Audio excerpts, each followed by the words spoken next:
Salam damai sejahtera buat kita semuanya. Mungkin teman-teman dan saudara-saudari semua sudah ada yang mendengar kabar bahwa Pendeta Erastus Sabdono punya istri baru, istri kedua, selain istri pertamanya. Jadi begini saudara ya, begini, saya nggak mau cerita mestinya. Saya berdoa jam 12 lewat menjelang, ya jam 12 lewat menjelang jam 1. Saya bertanya satu hal mengenai satu masalah. Lalu saya tanya, Tuhan jawabanmu apa? Aku mau tahu. Terus tidur. Saya mimpi.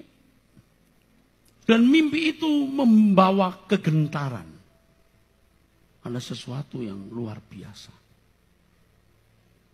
Padahal mimpinya tidak membuat saya mestinya takut. Tapi gentar. Jadi dalam mimpi itu saudaraku, saya punya istri. Wanita yang sangat cantik. Kecantikannya pun saya masih bisa rasa waktu bangun. Begitu agung. Dia lebih tinggi dari saya. Tapi dia sekaligus seperti ibu. Dalam mimpi itu ada istri saya juga. Ada anak-anak saya. Ada orang-orang. Tapi saya ingat ada istri saya. Tapi istri saya yang satu ini. Sampai saya berpikir di mimpi itu, bagaimana aku bisa menikah dengan wanita seagung ini, secantik ini. Dia sempat peluk, bercumbu dengan saya lalu seperti kurang nyaman.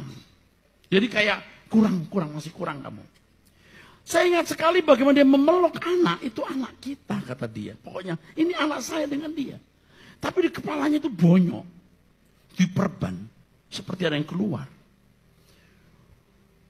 Lalu saudaraku, saya masih ingat saya bisa dalam bahasa Inggris kepada wanita ini. So sorry, I hurt you. Saya sering melukai kamu lah apa. Tapi satu kata juga yang saya ucapkan, I hate me myself.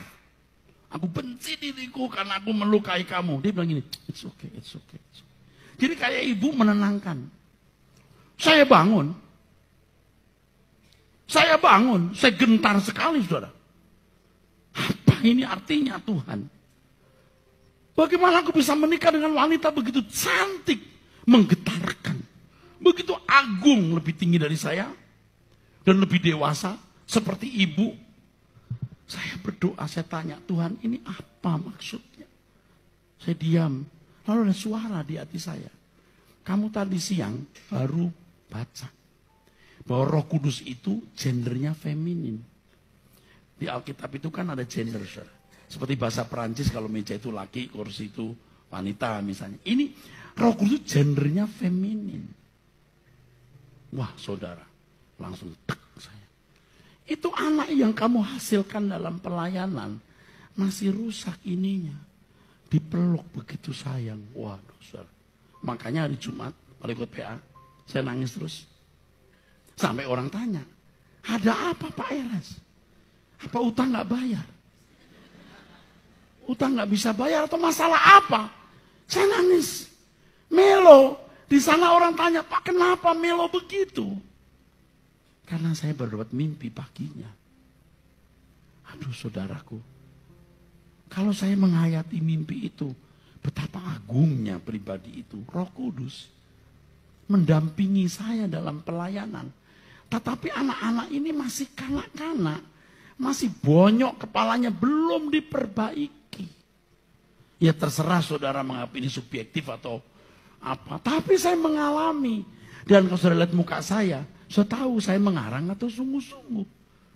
Dan hari Jumat saya tahu kalau ikut PA, saya sepanjang PA sering menangis.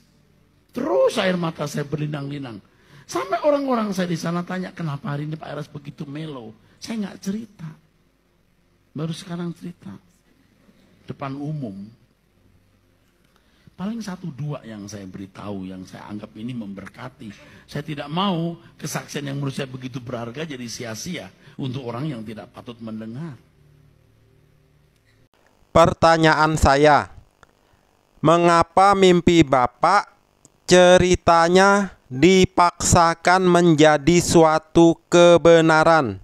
Itu kan wanita pasti lebih muda dari istri Bapak yang pertama. Bapak bilang kecantikannya menggetarkan, sampai bangun pun masih terasa. Bapak bercumbu dengan wanita tersebut. Bagaimana reaksi istri Bapak yang pertama bersama anak-anak? Kan Bapak bilang ada istri pertama beserta anak-anak. Apakah istri Bapak tersenyum manis, tersenyum puas? Bapak bercumbu dengan wanita yang sangat cantik, yaitu istri kedua Bapak? Ataukah istri Bapak yang tua yang pertama cemberut? Dan bagaimana reaksi anak-anak melihat bapaknya bercumbu dengan istri baru Bapak? Ini pertanyaan kami yang tidak Bapak ceritakan. Atau Bapak sudah tidak gubris lagi dengan istri pertama beserta anak-anak dalam mimpi itu? Dalam mimpinya Bapak belum tahu itu adalah Roh Kudus, ya kan, wanita itu. Jadi Bapak sangat menikmati sekali bercumbu dengan wanita tersebut. Setelah bangun baru bertanya, apa maksudnya ini Tuhan? Lalu ada suara di hati Bapak dan Bapak menyimpulkan itu jawaban dari Tuhan. Dan Bapak menyimpulkan wanita yang bercumbu dengan Bapak adalah Roh Kudus. Dan Roh Kudus gendernya, jenis kelaminnya feminim atau perempuan seperti dalam mimpi Bapak itu. Di mana ayatnya di dalam Alkitab yang terang benderang menyebutkan Roh Kudus itu gendernya feminim atau perempuan seperti wanita dalam mimpi Bapak tersebut. Sekali lagi, mengapa mimpi Bapak dipaksakan menjadi suatu kebenaran yang mewakili kebenaran Alkitab? Dan suara yang timbul di hati Bapak mewakili jawaban Tuhan. Menyimpulkan mimpi sejajar dengan kebenaran firman Tuhan. Bercumbu bermesraan dengan perempuan yang sangat cantik, yang kata Bapak Pendeta Dr. Erastus Sabdono adalah Roh Kudus yang berjenis kelamin wanita. Apakah ini tidak termasuk menghujat Roh Kudus, Roh Suci, Rohnya Allah sendiri? Kalau saya bukan orang yang percaya kepada Yesus, tentu pernyataan Bapak Pendeta Dr. Erastus Sabdono tersebut akan lebih memperkuat saya untuk tidak mau percaya kepada Yesus. Karena Allah mempunyai Roh Kudus sebagai gender perempuan dan punya anak Yesus. Pantas Tuhannya orang Kristen beranak dan diperanakan. Nah teman-teman dan saudara-saudari semua, sekarang kita dengar lagi video yang lain. Saya mau tanya nih, bagaimana tanggapan Om dengan video Om yang tentang mimpi dengan Roh Kudus itu? Itu kan mimpi. Seperti biasa jam 2 sampai jam 3 atau jam 1 sampai jam 2 saya berdoa. Saya mempertanyakan sesuatu kepada Tuhan. Setelah doa saya tidur, saya dapat mimpi itu. Jadi saya berteman perempuan ini seakan-akan kok seperti istri, tapi juga seperti ibu, bukan istri saja, seperti ibu. Dia lebih dewasa gitu. Terus dia seperti memeluk saya peluk dia seperti bercumbu. Bercumbu bukan hubungan seks, berkasih-kasihan gitu. Ini menunjukkan partnership dengan Roh Kudus. Itu saja pesan yang Tuhan berikan. Tapi saya sering belum match dengan Roh Kudus. Maka dalam mimpi itu saya berkata, sorry many times I hurt you, I hate me myself, sorry aku sering itu kurang, aku melukai kau, maafkan aku.